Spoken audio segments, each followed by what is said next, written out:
as Bagnaia then will head out for this final 5 minutes of this practice session. He's going to need a little, he certainly will be feeling he needs more than that 1:39.681, which has got him at the moment into 6th place, but he may well need to find some improvements.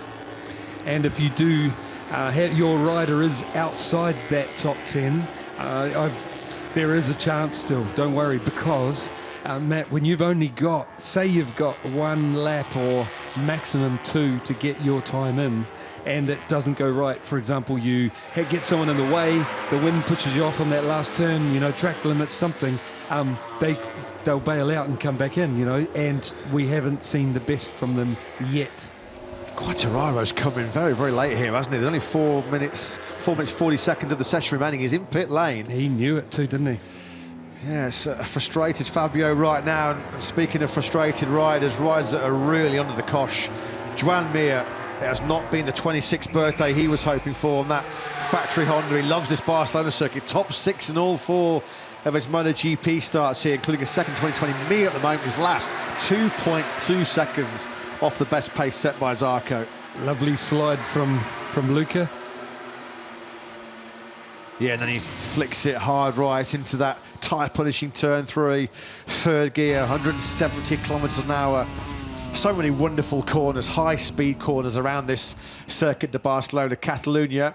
And one man who's loving life on the Mediterranean coast right now, as Moto3. Yeah, that's all getting a little bit silly, isn't it, really? A little bit hectic. It's like rush hour on the M25 here, as everybody tries to find some clear track.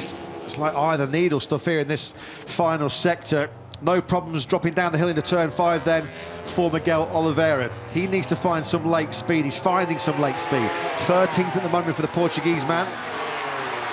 Matt, it will be one of the tracks here too that a slipstream along that long front straight will make a difference. Especially with the headwind. Yeah, headwind, and you come on there in 3rd gear, and then you've got all that way for the next 3 gears. If you get a decent slipstream down there, it'll make a difference. Yeah, 350 kilometres the MotoGP bikes max out down this long start-finish straight. The quickest bike in terms of top speed in Barcelona, well, that's in the hands of the home crowd hero, Pol Espargaro.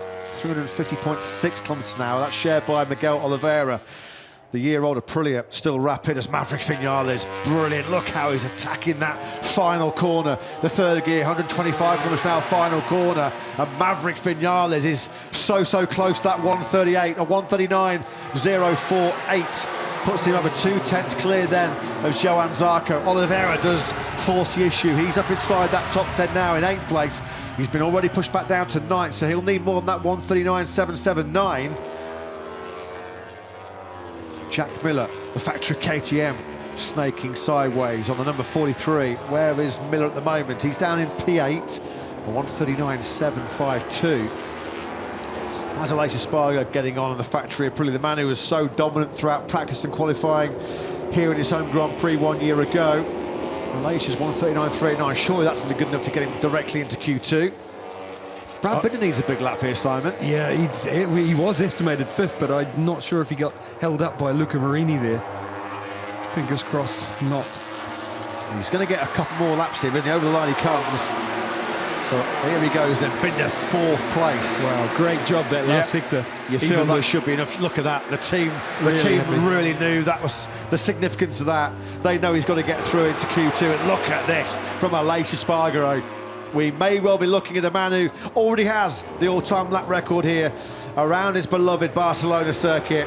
Aleix Espargaro's pole time here 1 year ago was a 1:38.742. May well not be on course to beat that, but certainly close. As Aleix Espargaro then at the moment over a 1/4 of a second clear of his teammate Maverick Vinales through the first 3 splits. Here he then drops down through the 3rd gear, turn 13, just 1 corner left. The Catalunya corner in Catalunya for Aleix Espargaro.